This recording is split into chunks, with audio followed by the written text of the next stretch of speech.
Answered in kind. 26. The courage to walk Warmthward.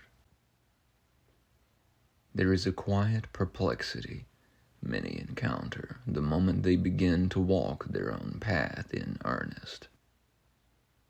Why does this simple act of choosing one's own direction, often gentle, unannounced, and unprovocative, disturb, irritate, or even enrage others? The answer is structural, not personal. It resides at the intersection of nervous systems, inherited meaning, and the unexamined agreements by which lives are organized. To choose one's own path is not merely to make a decision. It is to demonstrate, by embodiment alone, that choice is possible. Possibility is destabilizing to those whose survival once depended on necessity rather than discernment. Many inherit chains long before they inherit language. These chains are familial, cultural, economic, and social, handed down with care, urgency, and often fear. They feel familiar, sometimes even comforting. They bear the fingerprints of ancestors, mentors, and communities who learned obedience before inquiry, conformity before curiosity, and belonging before authenticity. To question these inheritances can feel like betrayal, even when the questioning is quiet, inward, and unobtrusive. And yet, the heart persists. There is a warmth that does not clamor. It does not demand attention or allegiance. It simply draws. Following it is not rebellion. It is remembrance. It is life's way of seeking coherence. For those who have long ignored or turned away from it, warmth itself can feel threatening. Here's where misunderstanding blisters into hostility. When someone witnesses another moving toward authenticity, autonomy, or inner authority, it silently poses a question their nervous system may not be equipped to answer. If freedom is possible, why did I not take it? And if that question cannot be metabolized, if it threatens identity, belonging, or moral self-image, the psyche seeks relief not through reflection, but through defense.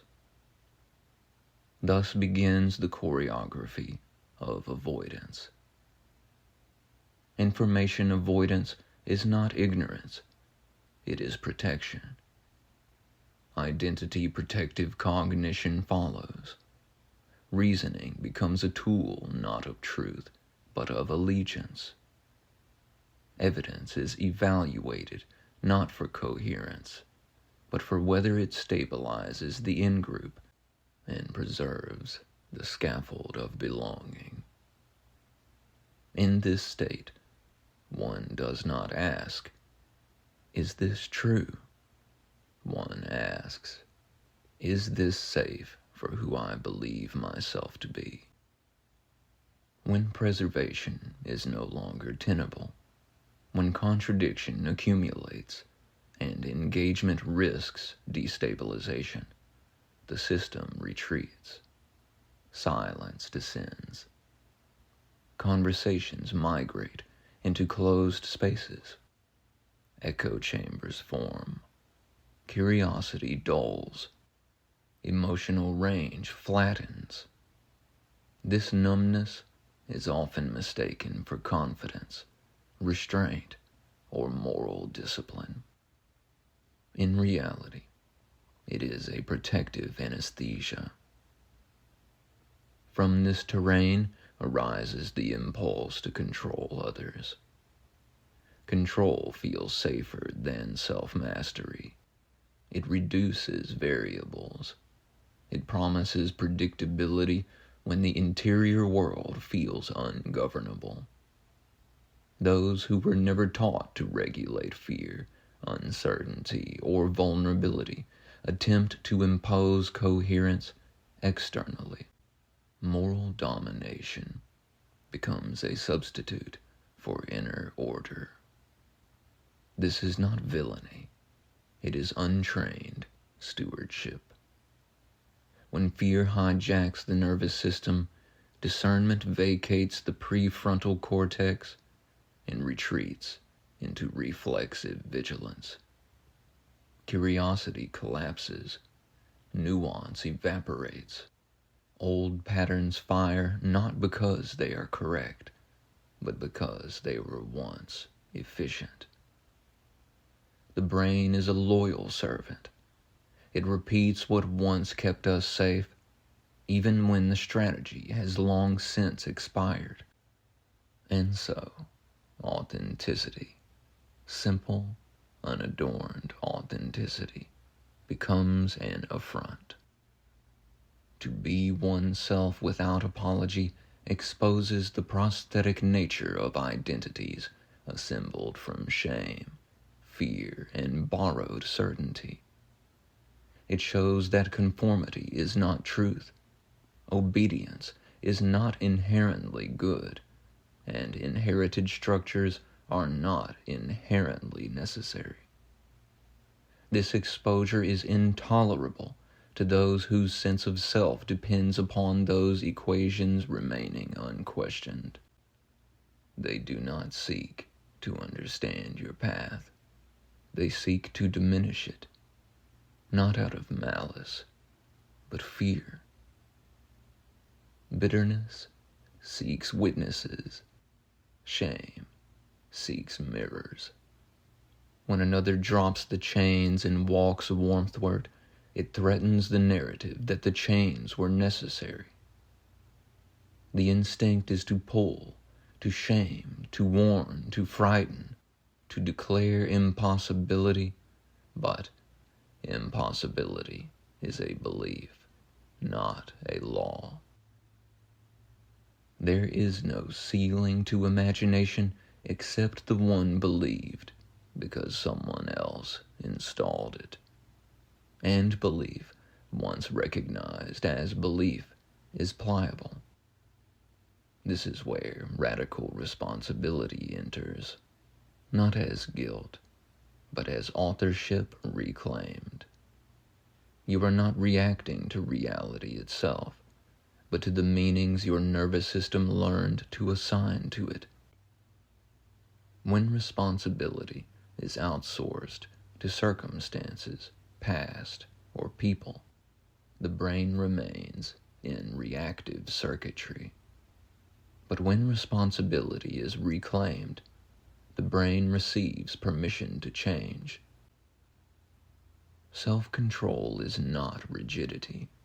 Emotional regulation is not suppression. It is retraining prediction. Discretion is not avoidance. It is selective nourishment. Attention is the brain's currency. Where it flows, pathways strengthen. Where it is withheld, patterns weaken. Starve the irrelevant. Feed the precise. And so, when faced with those who would control, diminish, or shame, the wisest response is often refusal, not reaction. Refusal here is not indifference, it is metabolic wisdom. Do not feed loops that depend on your energy to persist. Detachment is not coldness, it is clarity. Those at home in themselves do not need to dominate anyone. They may set boundaries or walk away. Presence alone destabilizes pretense. Freedom exposes insecurity not by assault, but by contrast. Some are not ready to leave the wilderness. If dragged into the light, they will scream.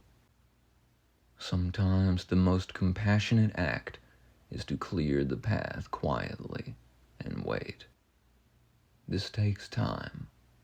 It is noble work, and it requires composure, because composure demonstrates that there truly is a road home. The path to courage does not look the same for everyone. There is no requirement to grit one's teeth to enforce it. Rigidity fractures under stress. Flexibility endures. Ignorance is not bliss. It is a dim corridor. Truth does not dissolve under illumination. Only illusions do. Eventually, every mask fails. What was applied to survive cannot endure expansion. When it falls, terror often accompanies opportunity, not annihilation, but return, quietly, gently, back to center. For those who have already turned Warmthward, know this: you are not obligated to carry anyone else's fear. You are not required to justify your freedom. You are not here to pull others from their paths, only to walk yours with integrity. Some will follow, some will resist, some will turn away. All of that is permitted. Rest, then, in the peace of not needing to convince.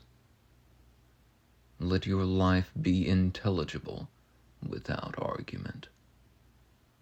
Let your presence be an invitation, not an imposition. The heart knows the way, and it has never led anyone astray, though many have mistaken the cold fire of fear for its warmth. You were never wrong to follow the warmth. You were never alone on the road. Praise love and pass the compassion. The light speaks once,